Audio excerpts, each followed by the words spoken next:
Adesso che cosa succede per l'aeroporto di Treviso? Ma succede che teoricamente non dovrebbero volare perché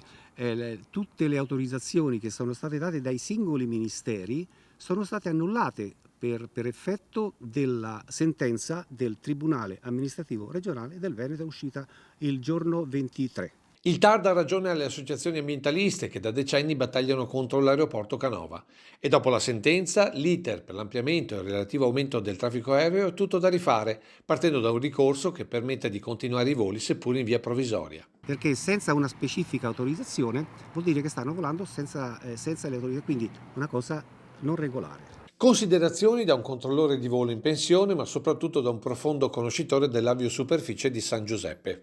Dal canto suo, in una nota, l'Air 3, società di gestione del Canova, sta già valutando i prossimi passi con i tecnici e i legali nella ferma convinzione della bontà del progetto, ideato per dare valore a un servizio fondamentale per il territorio, progettato nel massimo rispetto dell'ambiente e delle comunità locali.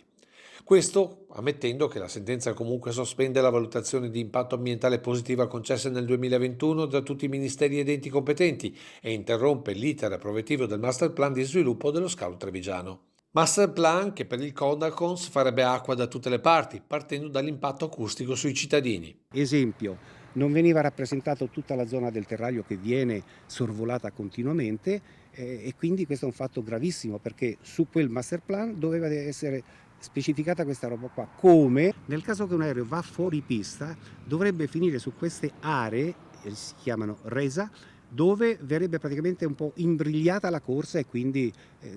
il minor danno possibile. Non sono state fatte. Oppure come la pista lunga 2400 metri ma che in realtà sarebbe utilizzabile per soli 1800 metri in atterraggio con problemi per la sicurezza e l'ambiente. Ma il vero ostacolo sul possibile nuovo progetto di Air 3, Valdo lo sottolinea sui decolli verso Treviso, che esporrebbero la città a rischi enormi in caso di atterraggi di emergenza. Treviso non è adatto come aeroporto, è troppo circondato da una continuità abitativa che mette seriamente in difficoltà il pilota dove scegliere perché il pilota in caso di piantata motore, quindi avaria motore improvvisa,